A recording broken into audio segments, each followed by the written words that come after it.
तो शुरू करते हैं प्रेजेंट डेफिनिट इंट्रोगेटिव सेंटेंस। दोस्तों इससे पहले वीडियोस में हमने प्रेजेंट डेफिनिट के अफर्मेटिव सेंटेंस और प्रेजेंट डेफिनिट के नेगेटिव सेंटेंस पढ़ लिए थे। उसी के साथ हम इस नई वीडियो में पढ़ेंगे प्रेजेंट डेफिनिट के इंट्रोगेटिव। लेकिन उससे पहले जिसने चैनल को सब्सक्राइब नहीं किया है तो चैनल को सब्सक्राइब कर ले और बेल आइकन को दबा ले ताकि आने वाली वीडियो का लिंक आपके पास सबसे पहले पहुंच सके। तो शुरू करते हैं इंट्रोगेटिव सेंटेंस प्रेजेंट डेफिनिट के। इंट्रोगेटिव सेंटेंस दो प्रकार के होते हैं। एक तो होते हैं फर्स्ट टाइप। फर्स्ट टाइप में वे वाक्य आते हैं जिनके आरंभ या शुरू में क्या शब्द आता है। हम इस क्या शब्द के अंग्रेजी व्हाट नहीं लाते बल्कि सेंटेंस की हेल्पिंग वर्ब डू या डज का प्रयोग करते हैं। सेकंड, ये फर्स्ट टाइप जो है इसके शुरू में क्या शब्द आएगा, ये सबसे बड़ी पहचान है इनकी। हम नॉर्मली क्या के लिए व्हाट लगाते हैं, लेकिन हम यहाँ पर क्या के लिए व्हाट नहीं लगाएंगे। अगर सेंटेंस के शुरू में क्या आता है तो उसके लिए हम या तो डू लगाएंगे या डज लगाएंगे। वो लगाएंगे हम सब्जेक्ट के अनुसार। अगर सब्जेक्ट हमारा एक वचन है तो हम डज लगाएंगे और सब्जेक्ट हमारा बहुवचन है तो हम डू लगाएंगे। तो बने रहिए वीडियो के आखिर तक। तो इसके लिए रूल है, सबसे पहले डू या डज लगाएंगे हम, प्लस सब्जेक्ट लगाएंगे, प्लस वर्ब की फर्स्ट फॉर्म और प्लस ऑब्जेक्ट। जैसे मैं कहूँ पहला सेंटेंस हमारा एग्जाम्पल, क्या वह हापुड़ जाता है। तो सबसे पहले हम देखेंगे सब्जेक्ट क्या है इसमें। तो मैंने तो बताया था पिछली वीडियो में कि सब्जेक्ट कौन होता है सेंटेंस में, जो काम करता है सेंटेंस के अंदर या जिसके बारे में बात की जाती है। तो सबसे पहले इसमें हमने कि क्या वह हापुड़ जाता है, तो वह कौन है, इसमें सब्जेक्ट है। तो वह एक वचन है। वचन दो प्रकार के होते हैं, एक वचन और बहुवचन। अकेले को हम एक वचन कहते हैं और एक से ज़्यादा हो तो हम बहुवचन कहते हैं, मतलब प्लूरल नंबर कहते हैं। तो वह एक वचन है, इस वजह से हम क्या के अंग्रेजी के लगाएंगे, डज लगाएंगे। अगर ये हमारे पास सब्जेक्ट बहुवचन होता तो हम क्या के अंग्रेजी डू लगाते। तो सबसे पहले डू या डज में से डज आ गया। उसके बाद हमने सब्जेक्ट देखा, वह हापुड़ जाता है तो वह काम कर रहा है इसमें हापुड़ जाने का, तो वह के लिए ही आ गया। उसके बाद वर्ब, काम किस चीज़ का हो रहा है इसमें, जो भी सेंटेंस में काम पाया था उसे हम वर्ब बोलते हैं। तो काम हो रहा है इसमें जाने का, क्योंकि जाने में हमारी टांगें दुखेंगी, हमें काम करना पड़ेगा। तो जाने का हो गया हमारे पास गो।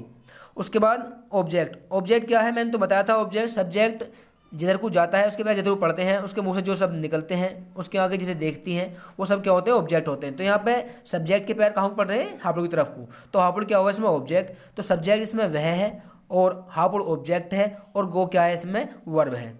तो सबसे पहले हमें बनाना है रूल के अकॉर्डिंग। रूल के अकॉर्डिंग बनेंगे तो सेंटेंस कभी गलत नहीं होगा। तो सबसे पहले डू या डज में से हमने लगा दिया डज क्या के लिए, उसके बाद वह के लिए ही लगा दिया हमने, वर्ब की फर्स्ट फॉर्म गो आ गई और संबंध जोड़ने के लिए हमने टू लगा दिया।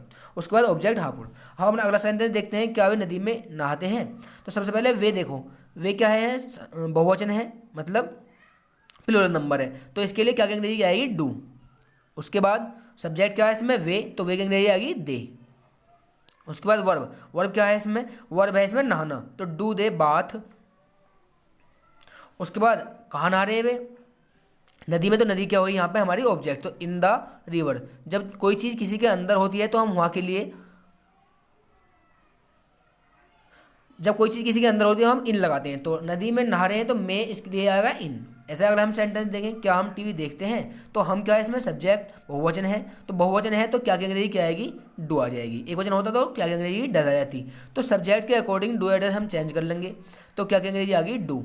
उसके बाद सब्जेक्ट क्या है इसमें हम, तो हम के लिए वी, तो डू वी। उसके बाद वर्ब क्या है इसमें देखना, तो देखने की वॉच। उसके बाद हमारे जो सब्जेक्ट है हम, उसकी आँख कहाँ पड़ रही है, टीवी पर, तो टीवी क्या हुआ, ऑब्जेक्ट हुआ, तो do we watch the television. तो इस प्रकार से हम सेंटेंस को बना सकते हैं। उसके बाद हम देखें, क्या माताजी खाना बनाती हैं। तो माताजी क्या है, एक वचन है, अकेले हैं, तो इसके लिए क्या अंग्रेजी क्या आएगी, डज। उसके बाद सब्जेक्ट क्या है इसमें, माताजी हैं, जो काम कर रहा है वो सब्जेक्ट है, तो does the mother, does the mother. उसके बाद काम क्या हो रहा है इसमें, खाना बनाने का, तो कुक, कुक मीन्स बनाना। उसके बाद ऑब्जेक्ट क्या है इसमें, फूड, तो कुक द फूड। तो इस प्रकार से मैंने कुछ सेंटेंस दिए हैं दोस्तों, आप इनको बना सकते हैं और कमेंट सेक्शन में इनका आंसर लिख सकते हैं।